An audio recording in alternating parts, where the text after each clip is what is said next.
then research question, research objective, hypothesis, then a problem statement. If you have any questions, you can ask me, brother.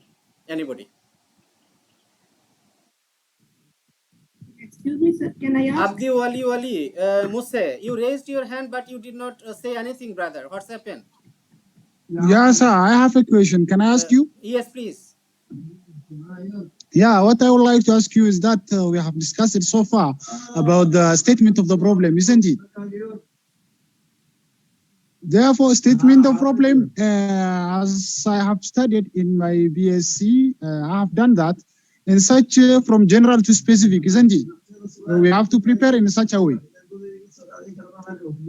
So during if you are not, because problem is statement should be precise, it is not to be it is better to be very specific.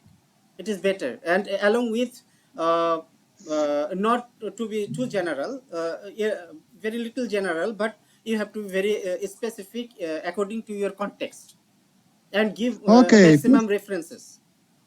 Okay, my question is, sir.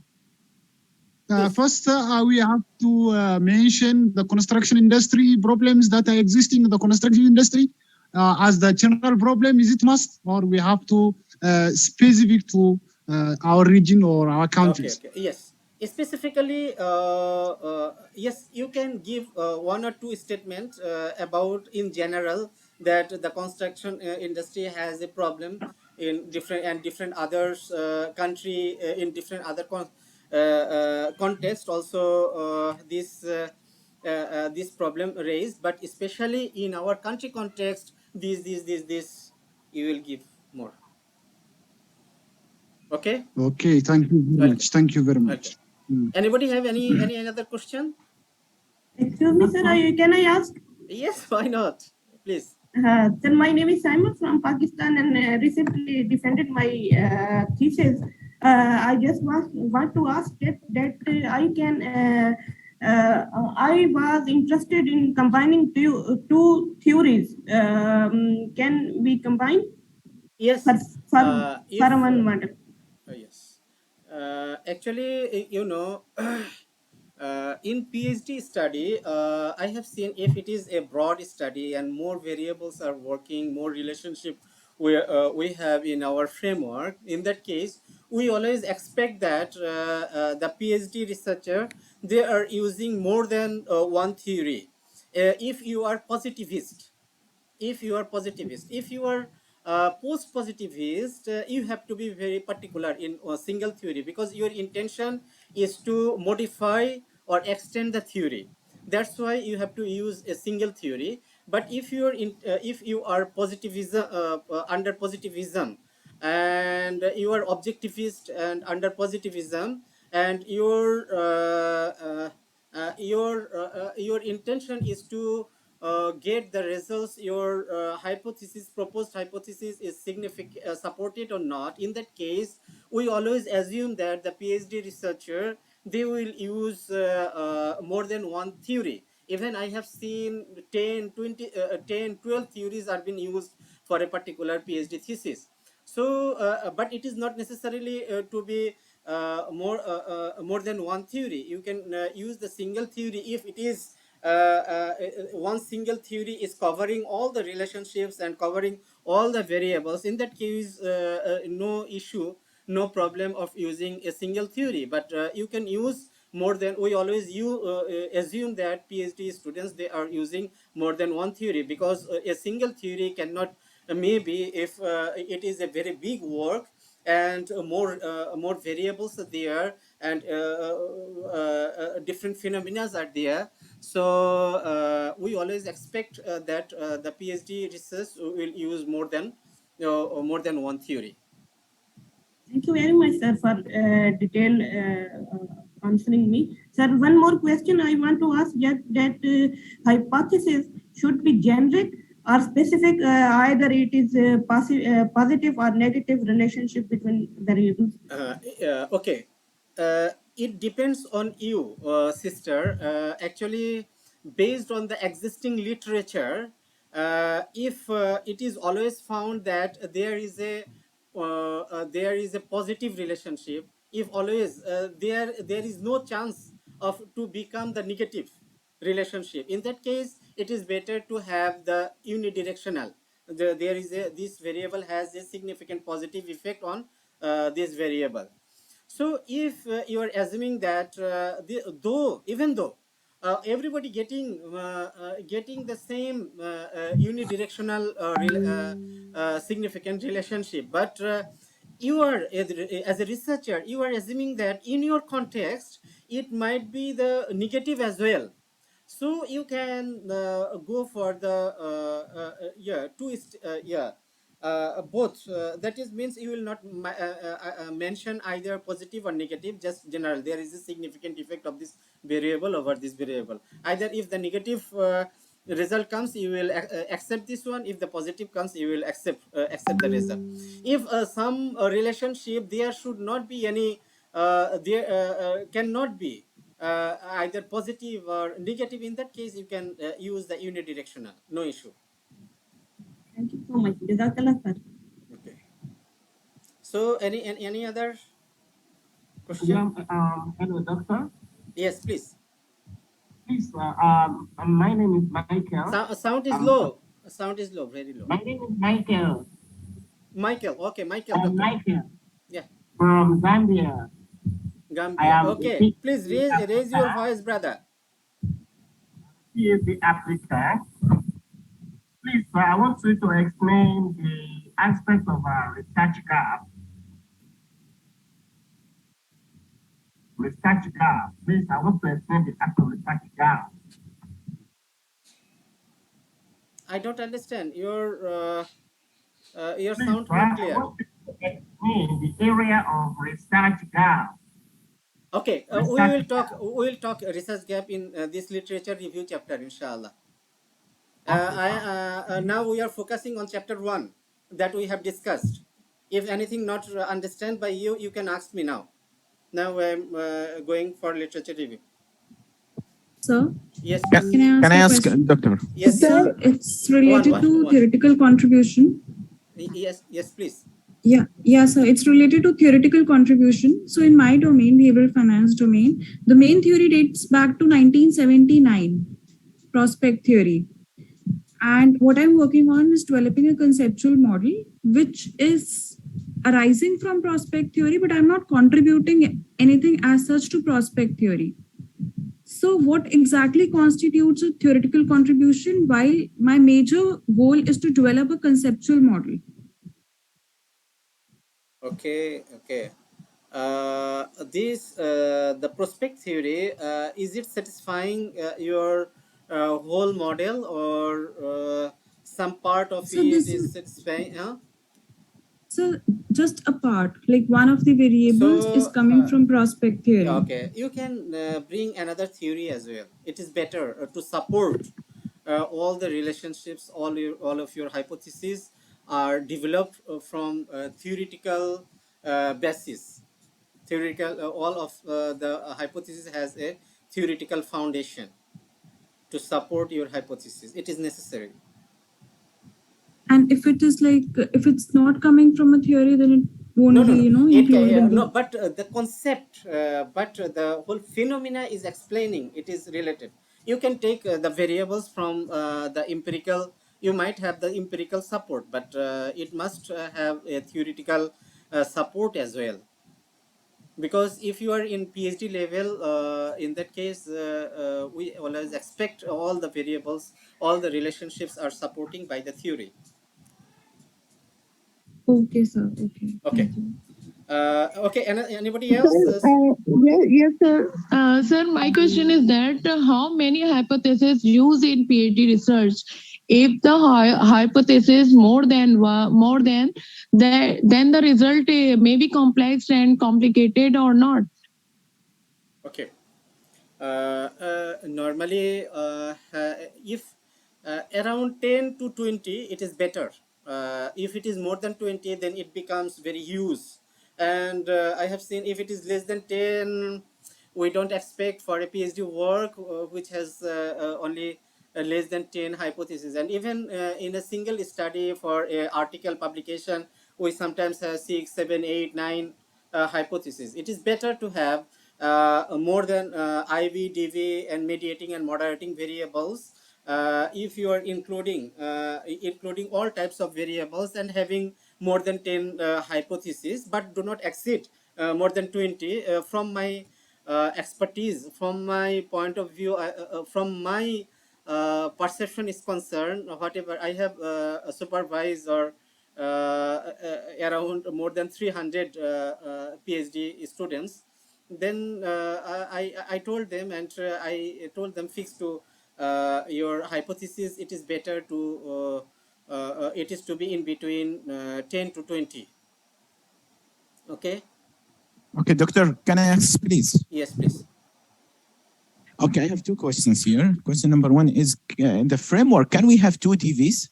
Yes, Is right or you wrong? can. Yes, you can use 2-3 DVs, 2-3 Okay. serial mediator, 2-3, and even one of my one of my study in article, it has 3 mediator, 2 moderator, and 2 DV, and a single IV. Even earlier, the Okay. study was like several IVs, 1 DV. Now it becomes Oh, complex. One IV, several mediators, several DV, several moderator. So if you make it complex, so your contribution will be more. yeah. You can. Okay. It And depends on your regarding IV, expertise. Yeah. Yes, please. okay. Regarding IV, for example, in my study, I'm using, let us say, components of certain thing, okay, which has 7, 8 elements under that component. So my IV will be split it into 8, okay? 8, maybe it will be too much for me to study it and have it moderating and moderator in the research. So if out of 8, for example, if I want to select only 3 or 2, 4, is there any way how I can justify why I'm using these 4 or 3 out of 8? Yes. How best you can Okay. Very interesting question and very relevant and very important question. Sometimes when we go for the literature review, then we find many variables that are influencing our problem, that are influencing our dependent variables. So which one we will consider to include our study and which will not. So you have to consider several aspects for determining your IVs, which IVs will be considered. Number one, which is the most important one? How will you consider this is the most important one? Based on the previous authors, they have considered it. You will, if you go to your literature matrix, then you will find how many authors recently they have used this particular variable. So you can take these variables has been used by 20 authors. This is used by 18 authors. This variable is 17 authors. So you can give the based on the, because they have considered. Secondly, it is not necessarily to be taken all of them taken those who has more frequently used by the authors, not necessarily. You have to give the emphasize based on your context, which might be your the other variables. Maybe one author has been used, but you are considering that one a very important factor. So suppose in our country traffic jam, maybe in first world country, and even nowhere in the world the traffic jam is severe than us.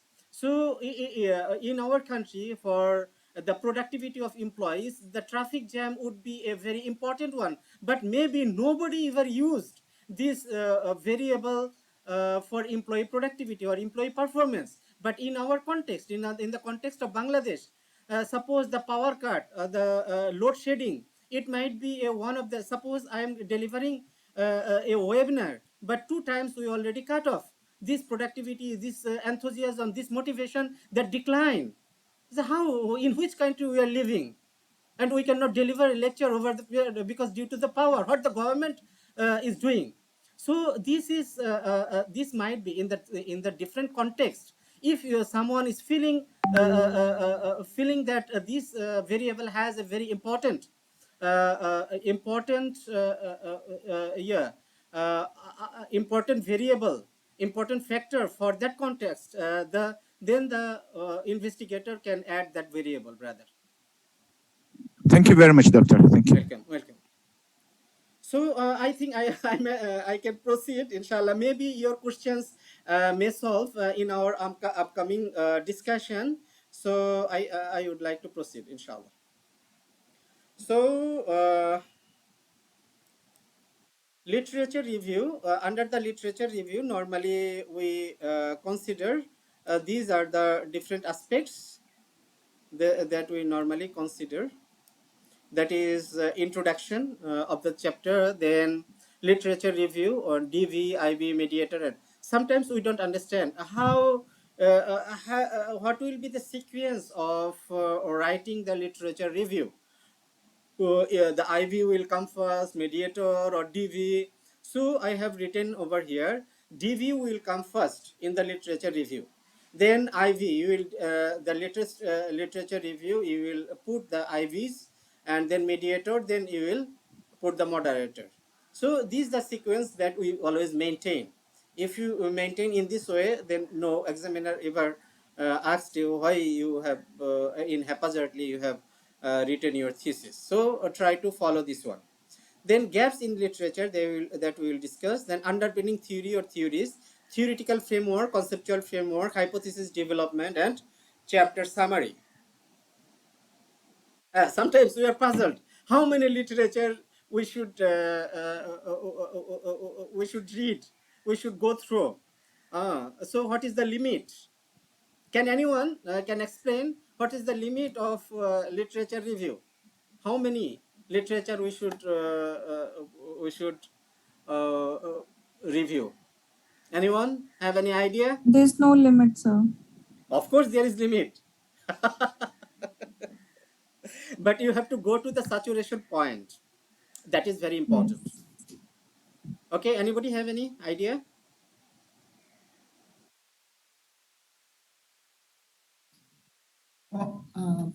Yes, For yes, please. PhD, 500 to 1000 article. Okay. 500 Actually, to 1000. as our sister said, there is no limit. In one sense, it is correct, and another sense, it is not correct. And this is also not. We can limit it by number 5 to 1000, or it is not like this. Actually, the total, since you are the PhD, you are doing PhD in a particular area. Suppose job satisfaction, suppose employee performance, suppose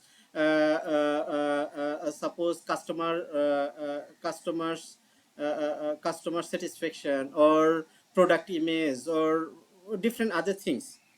So in that particular area, we expect that the PhD holder, he knows all the most important recent investigation, recent findings, and all the related literature that is been studied. So none of them are missing by the investigator, so that he can consider all the areas. So it is better until you feel that no new literature in front of you, that no new variables been used. So you have to consider. So as the friend, he is telling, at least 500 to 10 or 1000, 1002 or 1200. If someone read the article like this, then almost all the literature comes. So all the last 5 to 10 years literature, particular related of your study title, so in your area, so you can you should read. And I would suggest you, whenever you read the article or literature, you use a literature matrix, so that you can publish that as systematic literature review. So that will help you to find out the gaps, and the variables. So I would suggest you to make a literature matrix, and here everything you will put there, then you will find, and you will give a critical remarks that will help you to write your literature in compiled or in a precise way. So, what is literature review? I shall go in depth, inshallah, no problem, and I shall try to answer all of your questions. What is a literature review? A literature review is a documentation of a comprehensive review of the published and unpublished work from secondary sources of data in the area of specific interest in the researcher. The literature review is an integral part of the entire research process and makes a valuable contribution to almost every operational step. A literature review surveys scientific articles, books, medical journals, dissertations, and other sources relevant to a particular issue, area of research or theory, providing a description, summary, and a critical evaluation of each work.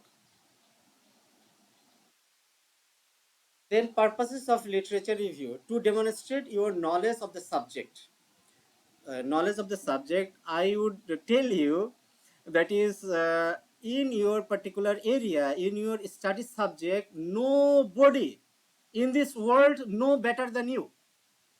That is the most important one. When you are talking, when you are giving some opinion in your research area, that might be the supreme from any other person of this world. Your knowledge in to be in that level, that you are an expert in that area. You have the you did your PhD there, you spent 4 or 5 years over there, and after that you are continuously doing your research. So whenever you are giving any statement, and even the people think that it is the supreme knowledge, it is the highest knowledge in that area. So the people can consider it is an expert opinion. People give the values of your statement, of your opinion, of your views. So that's why, unless you have the total knowledge of your area, how they will consider if there's you are giving this area, but this opinion, but in your there are some other statement are there, your statement not valid. So whatever you are telling, that is to be very authoritative, that you are expert in that area. So none of the literature are missing from your review. That is my suggestion for you. You got the point? Then, to provide an outline of the relevant theories and concepts, to focus the research question, to determine the extent of past research into the subject, to develop a hypothesis, to identify the methodologies and methods that have been successfully utilized in the past, to help ensure all relevant variables are identified, to allow comparison of your findings with those of others. Okay. Then focuses of literature: learning what is known and what is unknown. What is unknown means? How we will know what is unknown? Can anybody explain this? Learning what is known and what is unknown. What is unknown means?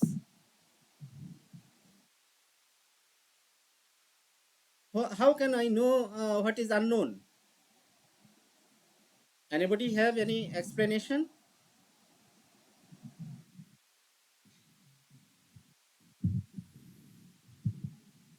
Hello, sir. Yes, please raise your voice. Yeah, it will make us to know how the outcome of, or the result of the previous research work. When we know the outcome or the result of the previous research work, it will not help us to know the area they haven't covered, the area they have not touched, the area the research question or the research objective has haven't touched before. So Oh, we are very the nice. Thank you very much, brother. Yes, thank you very much. Yes, I cannot try, sir. Yeah. Please. Yes, Franklin.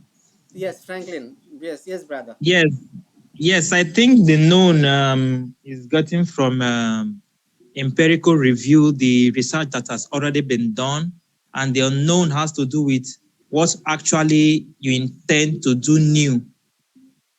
Yes, fantastic, brother. And unknown means which is nobody been touched, which is never nobody ever talk about that. No study has been done over that area. That is called unknown. Okay, so when we know the known the literature, then we will know which is unknown. Okay, and which is unknown, that is the gap that we will find from the literature, and that may come from the systematic literature review. Okay, so learning how field of knowledge was developed, we will get the history of the knowledge, then showing you understand your field, confirming your own research is worthwhile, explaining how knowledge is developed over time, justifying your research, because you will justify, nobody ever talked to, and so many people given emphasize to recommended to study in this area, so you can justify your research, identifying how you will make a contribution, what will be your contribution, what is the new knowledge you are bringing. So if there is gap, you know, and you are fulfilling that gap, in this way you can tell them that is my contribution. Okay, the functions of a literature review: bring clarity and focus to your research problem, improve your methodology. Okay, what the previous methodology been used, or the new methodology you are using in regard your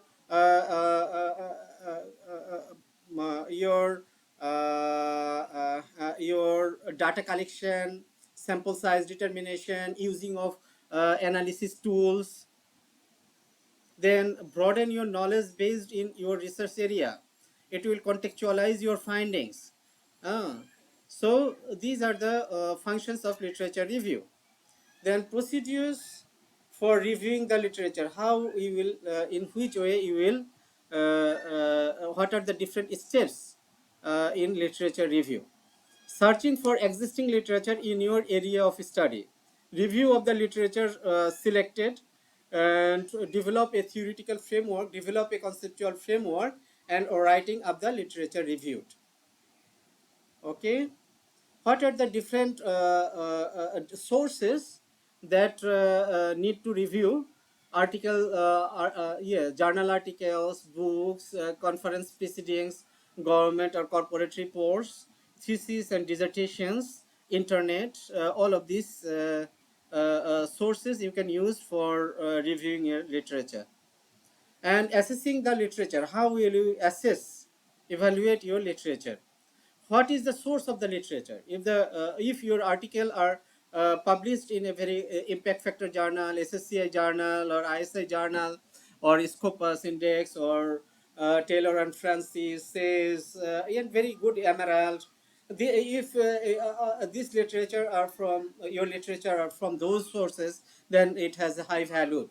So it is you have to from where this literature published, who are the authors, and who has they are the expert in that field or not.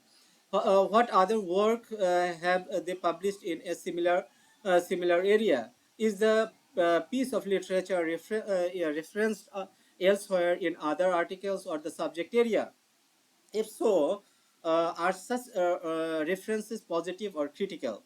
When was the article published? Is it a recent article, or has it been superseded by other research? Using your own knowledge, how good do you think the article is? This is the way of assessing the literature. Assessing the web side literature, like who produced the page, what are their qualification, what are their purpose in producing the page, who was their intended audience, and has the content undergone any of the referencing process, when was the page last updated. So okay.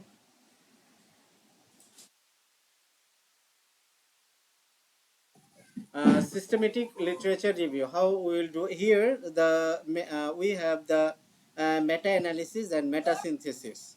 In the case, okay, systematic reviews are a type of literature review that use in a systematic methods to collect secondary data, critically appraise research studies, and synthesize findings qualitatively and quantitatively. Please mute your mic if anyone not been.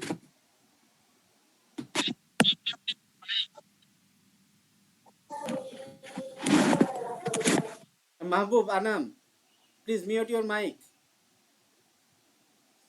Okay. There are systematic literature review can be divided into two categories. One is the meta-analysis, another is meta-synthesis. What is meta-analysis? Is a systematic procedure for combining numerical data from multiple separate studies. A meta-analysis should only ever be conducted in the context of a systematic review. The hallmark of systematic review is that they seek to reduce biases at all stages of the review process. So here meta-analysis, we consider the statistical procedure. Is there any what are the numerical data, and mainly quantitative part is being done for in meta-analysis, but meta-synthesis is for the qualitative research for literature review. So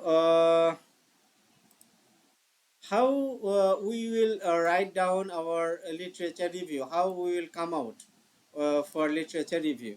This is a funnel type structure. You will review in global context, and you will write the global context first, then you will come up with the national context, then you will talk about the industry context, and then subject area in your area, then gaps. Suppose you are talking about your literature review, your suppose employee performance of RMG industry in Bangladesh. So you are reviewing the literature RMG industry's employee performance. So you will talk about the globally employee performance in different countries globally, then employee performance in Bangladeshi context in different industry, including the RMG. Then you will focus on industry context, RMG context, then subject area RMG context, and human you can talk about in human resource management in come up there, and subject area and employee performance in RMG industry, and what are the different variables are available that are influencing employee performance in Bangladesh garment industry, and what the studies has been done over there, and if what are the different variables previously used, what are the gaps you will find there. If you, so you have to go to the globally first, then country context, then industry context, and then subject area context, then you will get the gaps from the literature review. So needs to present broad background of the research related to the problem, not a simple listing of other works. This author says this is no. You have to be critically evaluate the literature. So though these authors, he told them, but simultaneously you will talk about their weakness of the study, limitations of the study. You will talk like that. So should bring together results from multiple studies to draw the conclusion, should facilitate identification of problems, gaps that need to be addressed. Then literature review table. Say how to make a literature review matrix. So author, date, theoretical framework, research questions, hypothesis, methodology, what the methodology been used of this study, then analysis and results, what the tools been used, what was the conclusion of the study, implications for future research, and implication for practice. So in this way, what was their research, yeah, what was their contribution, theoretic, or which theory they used. You can collect, if you make a table like this, that will help you which area you need to see, and which area you need to review, either where you need to focus, where your mind should focus on. So in this way, if you create a literature matrix, in this way you can develop, you can review your literature. How do I know if I have completed my literature review? Okay, the following questions that you have to satisfy. Have I covered the key literature? Is the literature review up to date? Have I covered recent sources? Do I relate the literature to my research question? Have I included literature that contradicts as well as supports my viewpoints? Have I produced a critical assessment rather than a descriptive review? Have I organized the review into a logical and coherent structure rather than simply producing a list of literature? Have I identified the gaps or weakness in existing literature? Does my research question emerge clearly from the literature? So what is research gap? A research gap is an area of study that previous research have missed out on the society has limited information about it. When a researcher is conducting research, he or she aims at bridging the gap. It is a research question that has been brought up due to a recurring